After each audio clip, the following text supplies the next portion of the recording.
Boa noite, Abel, tudo bem? Isabelle Costa, trabalho aqui no Rio, mas sempre acompanhando o seu trabalho. E queria falar, além do jogo também, hoje você enfrentou um português no comando de uma equipe brasileira. Você vem fazendo história aqui no Brasil no comando do Palmeiras. E o Paulo Souza está tentando também fazer a história dele. Queria te perguntar como foi enfrentar o time do Paulo, como foi também ver um português comandando a equipe brasileira. O que você acha também dessa chegada de vocês aqui no futebol brasileiro? Obrigada. Olha, boa noite em primeiro lugar. Dizer-vos que fique bem claro, primeiro, que a competência não tem nacionalidade. Dizer-vos que admirei o Paulo quando ele era jogador, porque ele é mais velho que eu uns anos, não sei precisar quantos, mas pelo menos uns 10 anos mais velho que eu. Eu ainda sonhava em ser jogador e ele já jogava em grandes times, portanto eu tenho um respeito muito grande por ele, por aquilo que ele foi como jogador e o que ganhou. A minha carreira de jogador comparada com a dele fica anos-luz de distância. Ele como treinador fez uma caminhada fora do nosso país, apesar de ser português, o grande trajeto dele foi fora. Mas dizer-vos que não há um duelo entre o Abel e o Paulo, há um duelo entre duas grandes equipas brasileiras, uma que é o Palmeiras e outra que é o Flamengo, e dentro das duas equipas que têm grandes jogadores, e acho que, complementando ainda um bocadinho à frente da pergunta, acho que foi um grande jogo, mas na minha opinião, é só a minha opinião, foi um grande jogo técnica e taticamente que se assistiu hoje aqui neste grande estádio que é o Maracanã. Abel, boa noite.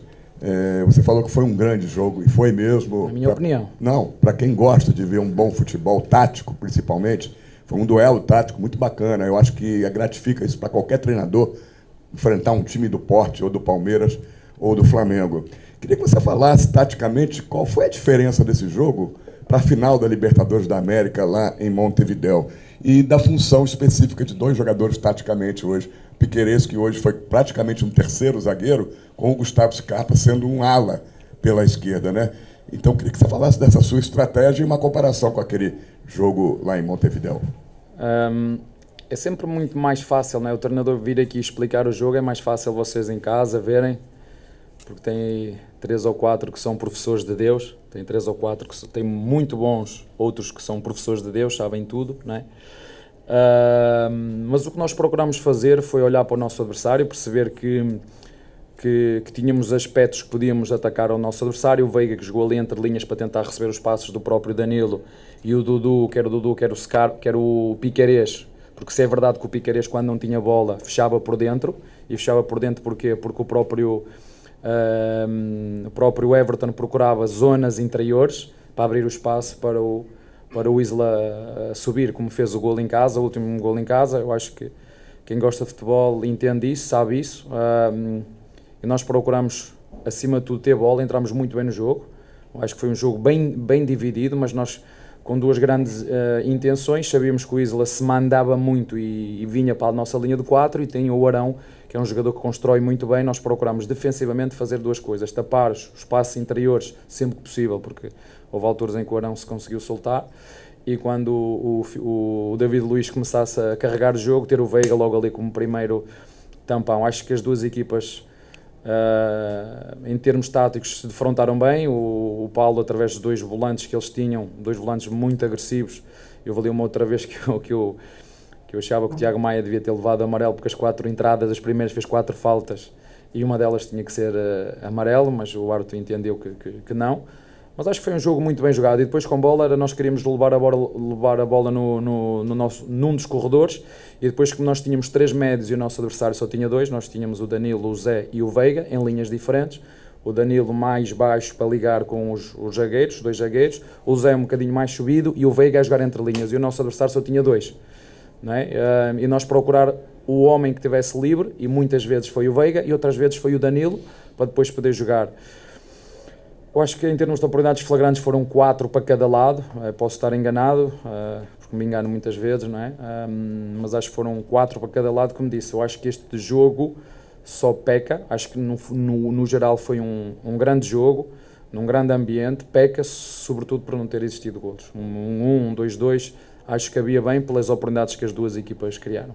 Queria que você falasse de mais dois jogadores que tiveram um pouco de dificuldade pela forma do Flamengo jogar, né? O Veiga e o Dudu, que foram um pouco sacrificados nesse jogo, porque não tiveram a bola o tempo todo, é difícil, o Flamengo faz uma marcação alta, uma marcação pressão, mas eles foram muito úteis, né? Na saída de bola, procurando um contra-ataque, né? Que você teve logo a primeira chance de gol, foi num contra-ataque com o Dudu puxando e o Veiga perdendo o gol. Nisso aí, nós temos muitas intenções nos 4 momentos de jogo, não é? Não há só não há só o propor jogo, não há só o ataque posicional, há o contra-ataque, há as jogadas individuais que os jogadores têm, há a bola parada, não é? Há ali uma bola parada que o Gomes vai a tentar dar na bola. Eu não sei, há ali um lance que onde estou, eu acho que o Gomes não toca no goleiro e leva um soco, não sei, ainda tenho que ver a imagem que não vi, mas o Dudu a seguir teve ele uma oportunidade, um movimento do Veiga, ele vem para dentro, que chutou um pouquinho acima da barra. Agora, neste tipo de jogos, são jogos onde há poucas oportunidades de gol, e quando digo poucas, se no último jogo nós tivemos 8, nesta tivemos 4, tantas como o Flamengo. E a primeira foi do Veiga, uma situação em que nós aproveitámos para sair rápido de um escanteio contra nós, sair rápido, e saiu muito bem o Everton a puxar contra-ataque, porque quando temos essa oportunidade temos que o usar, quando não a temos que trabalhar a bola como trabalhamos várias vezes durante o jogo, mas infelizmente quer uma equipa quer outra hoje não conseguiram fazer golos, mas criaram as duas. Acho que foi, como disse, um bom jogo taticamente para quem gosta e um bom jogo tecnicamente também. Vemos jogadores também do Flamengo a fazer muito boas exibições, o Arrascaeta, o Everton, o Gabigol. Da nossa parte também, gostei de ver o Zé, o Danilo, mas que, de um modo geral, as equipas queriam as duas ganhar, mas levaram um ponto cada uma e pronto, e seguimos. Mais uma questão, o quanto te preocupa o fato de já terem se passado 3 rodadas e o Palmeiras não ter conseguido vencer ainda? Você acha que é um início de campeonato que vai ser muito mais equilibrado que nos últimos anos? Não. Ou é uma tendência natural que o Palmeiras daqui a pouco deslanche e consiga obter suas vitórias em sequência? Olha, claro que a mim me preocupa, porque nós queremos somar pontos, nós temos objetivos no Brasileirão e neste momento só temos 2 pontos, não é? Mas, como disse, há aí professores de Deus que à 3ª jornada já querem fazer campeões, já querem... Os professores de Deus, não sei se vocês entendem aquilo que eu estou a dizer, não é? Há quem queira assinar Deus, mas isto é pontos corridos, é uma luta imensa, onde vamos ter Copa pelo meio, onde vamos ter viagens longas pelo meio, onde vamos ter Libertadores pelo meio. Já vos disse mais que uma vez, e volto a repetir para aqueles que não ouviram, nós fomos a equipa que começou mais cedo esta época, que mais intenso entrou esta época, que já ganhou alguma coisa esta época, e já vos disse que não sei como é que vai ser no decorrer desta época, o que é que vai acontecer. Sim, temos um elenco curto por opção minha, sim, queríamos, já vos falei de outras alternativas, o clube não conseguiu encontrar, por várias razões. Agora temos 2 jogadores por cada posição, temos 24 jogadores e 2 por posição, mais os moleques da formação que nos têm ajudado, e é isso que nós vamos continuar a fazer agora, com a quantidade de jogos que temos. E o problema não é jogar 8 ou 9 jogos por mês num mês, é jogar até novembro. O problema não vai ser este mês, não vai ser o próximo. O Paulo tem uma série de jogadores lesionados, seguramente se tivesse a equipa toda ia ser a equipa muito mais competitiva, e é isso que tem que ver. Não sei, também já o disse, e foi logo a seguir a sermos campeões paulistas, não sei como é que nós vamos estar daqui a 1 ou 2 meses, com a quantidade de jogos que temos, com as deslocações e as viagens que temos. Vocês viram, nós jogámos contra o Ceará em casa, e o Ceará ganhou-nos de forma categórica. Eu disse ao treinador deles, que no final estava muito contente, disse: vocês também vão à Venezuela. E vieram e jogaram a seguir com o Botafogo, não é? Não há milagres. Aqui não... E vocês sabem que nós gostamos muito de nos socorrer do Núcleo de Saúde e Performance, de quem estuda essa parte mais física, e não há milagres, não é? Nós não somos máquinas, e mesmo as máquinas têm problemas, quanto mais os jogadores, e nós vamos procurar a cada jogo rodar algumas posições-chave, mas sabemos que há jogadores que são influentes na dinâmica coletiva da equipa e vamos procurar recuperá-los o mais possível. Abel, é um prazer falar com você, Marcelino Santana da Rádio Ativa. Uma pergunta que eu faço, você só tem o Luan, por enquanto, no departamento médico, mas eu quero que você falasse do Murilo, que foi uma descoberta, você botou ele ali, está sendo bem, junto com o Gustavo Gomes. Em relação ao Murilo, queria que você falasse desse rapaz. E o detalhe é que você começou perdendo para o Ceará, empatando com o Goiás, lá em Goiânia, em que você analisou a arbitragem e viu que houve erros dos dois lados. E hoje, mais um ponto. Eu quero que você fale em relação ao Palmeiras, esses jogos, ao Murilo e o próximo compromisso, sábado, contra o Corinthians na Arena Barueri. É um prazer, Abel. Boa noite. Olá, boa noite. Olha, primeiro dizer-te claramente que nós não ganhamos no Goiás, não foi por culpa do árbitro. Eu falei do árbitro, mas fiz questão, para aqueles que estão lá em casa e querem ouvir, uma coisa é o árbitro, outra coisa foi das 8 oportunidades que tivemos, que eu hoje falei, nós não a conseguirmos fazer. Isso é outra coisa, que foi o que nós fizemos, por exemplo, na final do Paulista, onde em 2 nós metemos uma lá dentro. E o futebol é isto, o futebol é fazer golos.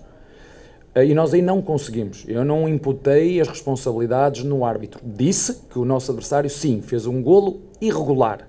E nós deveríamos, das outras oportunidades que tivemos, deveríamos ter feito mais do que um golo. Mas ressalvei a atitude e a mentalidade desta equipa de lutar até ao fim pelo melhor resultado possível. E foi um empate mesmo ao cair do pano.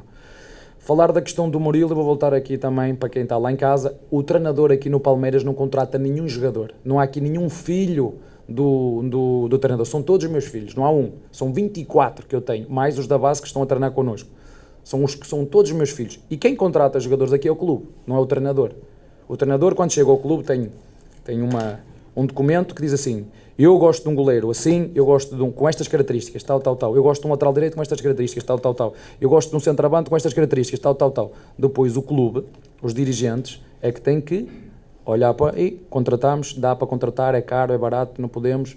É um problema do clube, não é meu. Agora, o Murilo, volto a dizer, foi uma descoberta do clube, do scouting, do Barros, que me foi proposto. Professor, olha, dentro tem aqui este jogador. Nós olhamos para o jogador, para o perfil do jogador, um jogador jovem, um jogador que se quer afirmar, um jogador que quer aproveitar a oportunidade de se juntar aos melhores, se juntar a um clube vencedor como é o Palmeiras.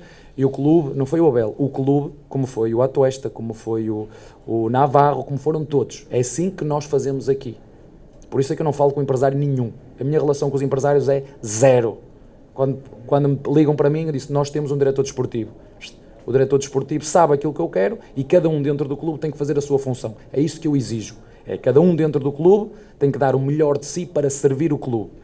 E o Murilo foi uma agradável surpresa, mas identificado pelas pessoas do clube com muito potencial.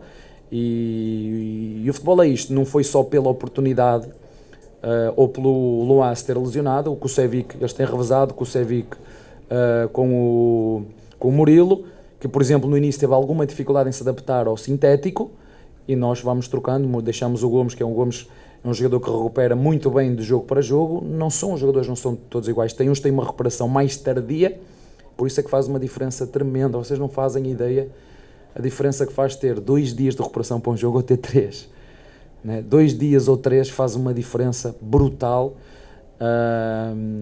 Mas parabéns para ele está a agarrar a oportunidade dele, está a crescer juntamente com a equipa, e esta equipa tem margem para continuar a crescer, e isso vê-se ainda hoje aqui, nas derrotas e nas vitórias. Digo-lhes a eles, tenho muito orgulho de ser treinador deles, e hoje tiveram caráter, tiveram personalidade, desde o início jogaram para ganhar, como eu já disse várias vezes, seja onde for, seja contra quem for, quem jogar para ganhar, mas não vamos ganhar sempre, como aconteceu com o Goiás e como aconteceu com o Ceará em casa. E quando o adversário for melhor, eu só tenho que dizer parabéns ao nosso adversário e seguir em frente, porque é assim com todas as equipas, não é só com o Palmeiras. Abel Ferreira, boa noite. Meu nome é Max Pimenta, eu sou da Web Rádio Sintonia Esportiva. Em determinado momento do jogo, no segundo tempo, você sacou os seus 3 atacantes, você colocou o Jailson, que é um jogador mais de contenção, e botou 2 jogadores de lado, botou o Breno Lopes de lado e botou o Rafael Navarro, o centroavante. Essa alteração foi por cansaço dos jogadores, ou porque você realmente sentiu que naquele determinado momento o Flamengo estava conseguindo neutralizar o ataque do Palmeiras e você tentou uma outra estratégia para tentar chegar ao gol do Flamengo em determinado momento. Reparem, se vocês estiverem atentos, não é comigo, tem a ver com as características dos jogadores. Os jogadores de beirada são os jogadores mais explosivos, são os jogadores que têm que correr mais, e não é só sou eu e os treinadores de todas as equipas. Ainda para mais tendo 5 substituições, vocês vão ver que normalmente se substitui os beiradas, vocês chamam aqui os pontas, o centroavante, portanto 2, 3, um volante, um médio, um dos médios, 4, e depois vamos ver como é que um amarelado, um jogador que está mais em baixo de forma. Portanto, isso é o normal para depois continuar a dar intensidade no jogo. E se vocês repararam, os últimos 4, 5 minutos nós passamos e tivemos uma oportunidade, ficou isto, o Breno, de fazer o golo. Foi muito por isso, foi refrescar a equipa e continuar a manter intensidade no jogo. E a verdade é que se me perguntam, se calhar o treinador devia ter ajudado a equipa mais cedo. Se tiver que fazer uma crítica a mim, porque eu também a faço, podia ter ajudado a equipa mais cedo, ou seja, as substituições de facto ser mais cedo para refrescar a equipa mais cedo. Há dias que eu também não consigo ajudar a equipa e hoje devia ter ajudado a equipa mais cedo, porque de facto os que entraram imprimiram um ritmo grande, o Veiga já estava esgotado, por isso mesmo foi um jogo intenso, um jogo de marcação, onde o adversário também não o deixou jogar, teve muitos duelos, vocês repararam, foi um jogo também com muitos duelos, mas sempre intenso e leal.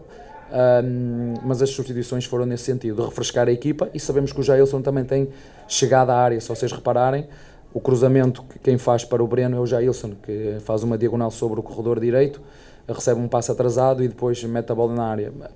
As nossas ideias são sempre nesse sentido, a partir de determinada altura, não é pela qualidade que os jogadores que estão lá dentro que são bons, mas temos que refrescar, é assim que funciona com os melhores treinadores do mundo. Se vocês repararem, as substituições andam sempre por aí.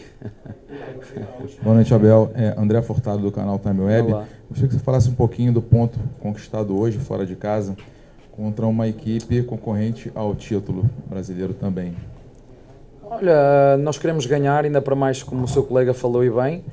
Nós não começamos bem o campeonato, mas isto não é como começa, é como acaba.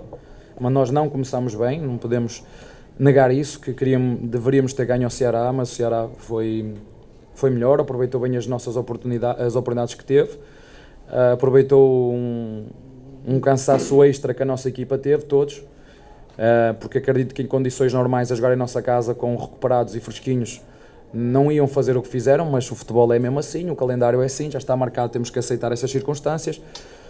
Achei engraçado porque 3 dias depois ou 4 provaram com a mesma dose, não é? Tiveram que ir jogar fora, vieram e jogaram em casa, em sua casa, num estádio que estão habituados a jogar com calor, e o Botafogo foi lá e ganhou o jogo por 3-1, não foi? E portanto isso não há milagres. Nós queríamos ter ganho esse jogo, nós contávamos com este jogo, mas o futebol muitas vezes não é o que nós queremos, não é matemática. No Goiás já falei, muito mais por responsabilidade nossa, porque aos 15 minutos nós já tínhamos 5 criadas e nós temos que ser efetivos, e nesse jogo não fomos, como fomos, por exemplo, contra o Petroleiro. Eu até lhes tinha dito, se calhar da próxima vez poupem aí 2 ou 3, porque vai dar jeito para o próximo. E descarregámos, que olhar as armas todas no Petroleiro, e esquecemos-nos que era preciso munições para jogar contra o Ceará. Mas não foi por falta de dinâmica, acho que foi ainda mesmo um bom jogo, simplesmente foi daqueles dias que os rapazes tentaram e não conseguiram fazer. Para vocês terem um dado de comparação, o Rony tem uma debaixo da baliza, não consegue fazer, e depois faz um golo mágico de primeira, um golo mágico mesmo, um golo fantástico. E são estes detalhes, vamos continuar a, primeiro de tudo, recuperar os jogadores, porque para treinar, há pouco tempo para treinar, é recuperá-los. Mas deveríamos e queríamos ter... Hoje viemos com a intenção clara dos 3 pontos, entendo que o nosso adversário tem muita qualidade, é verdade que é um treinador novo, mas o plantel já está junto há muito tempo, apesar de ser um treinador novo, tem jogadores com muita qualidade, é uma equipa que está a começar a assimilar as ideias do seu treinador, vinha numa fase muito boa de resultados, cheia de confiança, mas a nossa equipa, o que mais gosto desta equipa é que, apesar das adversidades, ou apesar das conquistas, esta equipa mantém uma linha na derrota e na vitória, mas mantém uma linha, mantém uma identidade, mantém uma vontade muito grande de chegar sempre no final dos jogos com os 3 pontos. E eu já disse isso várias vezes, vou voltar a repetir. Nós não vamos ganhar sempre, como já aconteceu, mas vamos lutar sempre para ganhar, que é o que eles fazem todos os dias, e é isso que me enche de orgulho.